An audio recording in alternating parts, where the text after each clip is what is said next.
욥기 41장 12절부터 23절까지 말씀입니다. 리워야단이라는 아주 신비한 동물 얘기를 하고 있죠.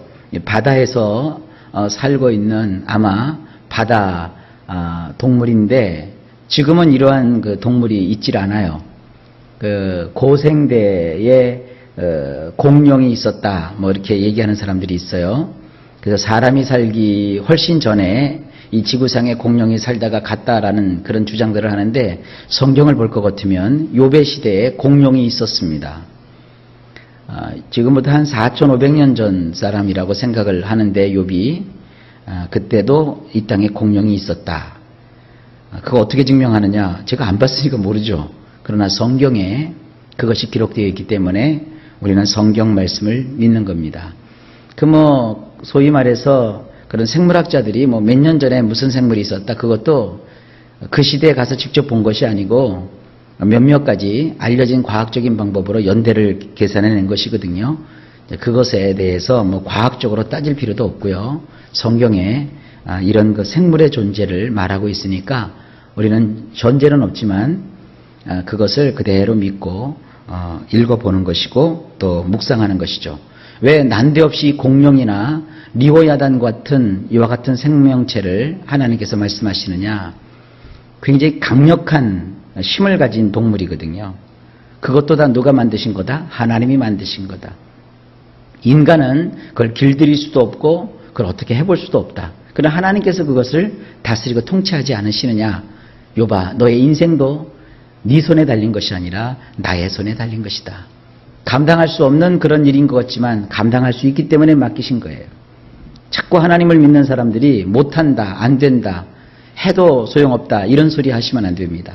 우리는 주님을 믿고 다윗처럼 적군을 달리며 또 원수를 이기기도 하고 또 세상에서 가히 사람들이 상상할 수 없었던 그런 일들을 이루는 것이에요.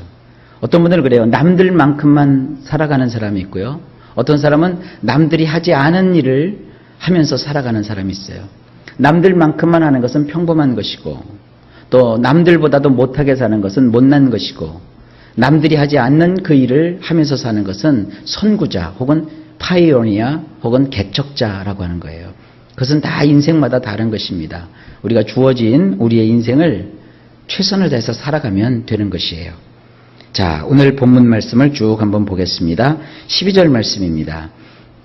내가 그것의 지체와 그것의 큰 용맹과 늠름한 체구에 대하여 잠잠하지 아니하리라. 리워야단이라는 바다 생물에 대한 이야기입니다. 원문 이렇습니다. 나는 침묵하지 않을 것이라. 그것의 지체들과 힘의 세기에 대한 것과 그것의 비율이 잘 맞은 아름다움에 대하여. 그러니까 이 리워야단이라고 하는 것은 괴물이 아니에요. 각 부분 지체 그리고 그 가지고 있는 강력한 힘, 그리고 그 모양새가 얼마나 아름다운지 비율이 잘 맞아 있어요. 굉장히 멋진 그런 바다 생물입니다. 13절, 누가 그것의 겉가죽을 벗기겠으며 그것에게 겹재갈을 물릴 수 있겠느냐. 원문 이렇습니다. 누가 그것이 입고 있는 것을 벗겨낼 수 있느냐. 그것의 양 아가미 속으로 누가 들어가겠느냐. 등치도 커요. 그리고 껍질이라고 하죠. 이외에 생선 껍질 여러분들 이렇게 벗겨보셨나요? 근데 그 껍질이 굉장히 단단하고 튼튼하고 또 가히 가지고 있는 위용과 힘이 세기 때문에 사람이 어찌 할 수 없는 그와 같은 생물이에요. 그리고 아가미를 가지고 있어요. 그것의 양 아가미 속으로 누가 들어가겠느냐. 아주 큰 아가미를 가지고 있는 큰 생물입니다. 14절, 누가 그것의 턱을 벌릴 수 있겠느냐. 그의 둥근 이틀은 심히 두렵구나. 원문을 보면 그것의 얼굴의 문들을 누가 풀어버릴 수 있느냐. 둥글게 나 있는 그의 양쪽 치아는 소름이 끼치는도다. 실제로 현존하고 있는 생물이 아니기 때문에 어떻게 생겼는지는 몰라요. 근데 얼굴에 문이 있대요. 그래서 얼굴이 이렇게 뭔가 이렇게 가려져 있나 봐요. 이거는 이제 우리 성경에서는 턱이라고 번역을 했는데 턱은 아니고요. 그 얼굴을 이렇게 가리고 있는 뭔가 그런 것이 있는가 봐요. 근데 그것을 풀을 자가 없다. 그리고 그 이빨이 둥글게 나 있지 않습니까? 그 아래와 위에 그 양쪽 치아는 얼마나 무섭고 싸납게 생겼는지 소름이 끼칠 정도다. 상어만 보더라도 그 이빨이 얼마나 무서워요. 15절 그의 질비한 비늘은 그의 자랑이로다. 튼튼하게 봉인하듯이 닫혀 있구나. 원문 이렇습니다. 방패들이 수로처럼 늘어선 것이 자랑이니 닫힌 것이 견고하게 인장을 친 듯하도다.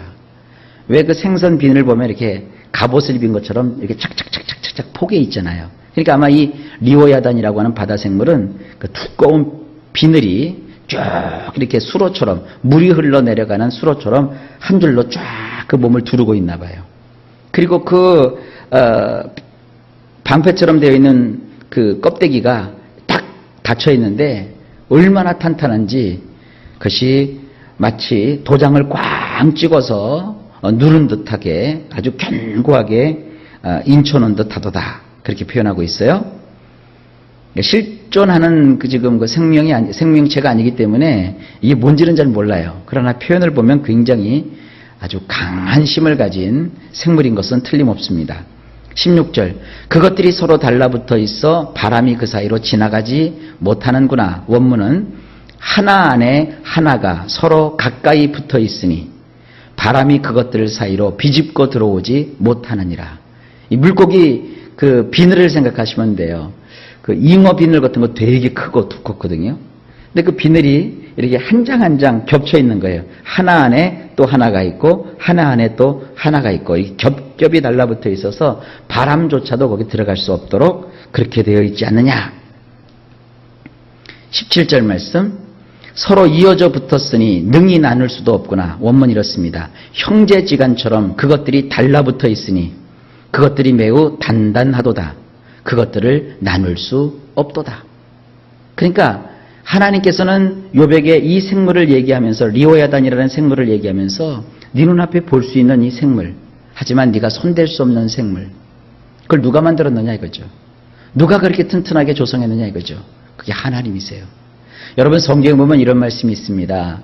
하나님이 열면 닫을 자가 없고 하나님이 닫으시면 열 자가 없다고 그랬어요.